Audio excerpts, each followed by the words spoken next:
imposed a blanket travel ban on China in the beginning. So what is your take on this? Do you think they should have taken this measure? South Korea, like other governments, was probably weighing its political relationships, economic relationship with China at the time.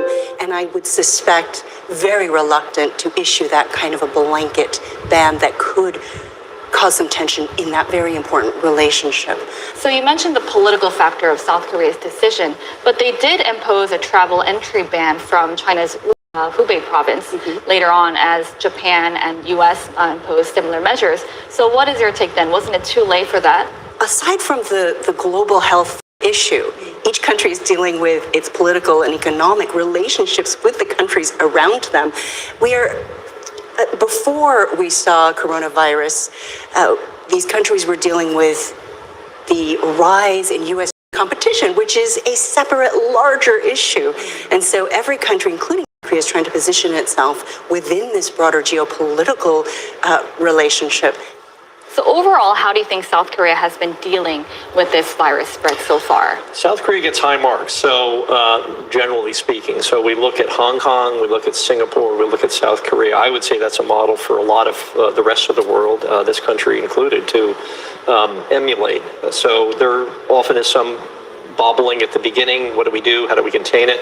Very soon we have to get into things like mitigation, which is it's here, it's in the country, we have to detect it, we have to treat it, we have to isolate it.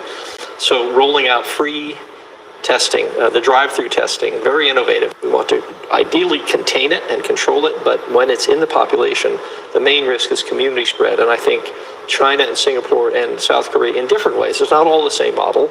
China is much more sort of top-down authoritarian. Democracies have to be, if you will, more responsive to the people's interests and wishes and desires.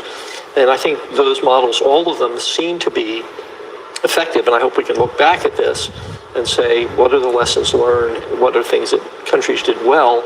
How do we replicate those? And even now, how can we try to replicate those models in other countries? You know, I do have to say, South Korea is an interesting example because it is a very social country. Those of us who've been there, we know how social people are. It's densely packed, as you can see how it would spread so quickly. But South Koreans are also very good at taking order to a certain degree. It's built into their culture in a certain way that isn't perhaps here in the United States.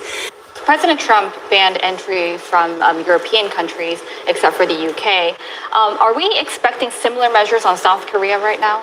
How do you assess this? So, you know, recently I was watching to see, a couple weeks ago, I was watching to see if there would be that type of travel restriction on people who had been in South Korea, which would have made sense.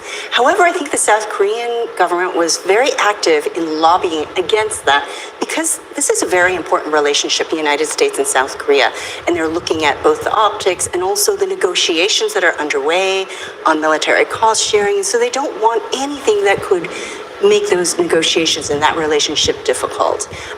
And I think that's perhaps why we saw the UK example. The UK-US relationship is also a very key relationship for Washington. But that may change. Certainly, we've heard President Trump hint that may change with South Korea, that he may take more extreme measures. I do think that President Trump is trying to cast some blame on other countries for spreading the virus. I think it's misplaced. So we may see more tough restrictions and entry regulations as he scrambles to rescue himself in this situation. So President Trump did say that he's going to monitor the situation in South Korea and China. So do you expect similar measures on South Korea?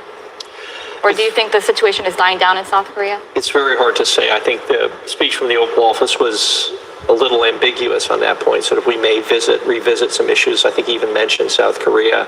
It may be that as they look at the decline in rates, slowing of spread, that they may say maybe lift some restrictions on movements from China, South Korea, maybe include UK and Ireland in the ban, because even senior ministers in the UK government are now positive.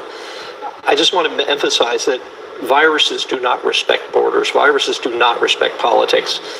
The response to viruses, sadly, can get political, and we have to be very cautious not to allow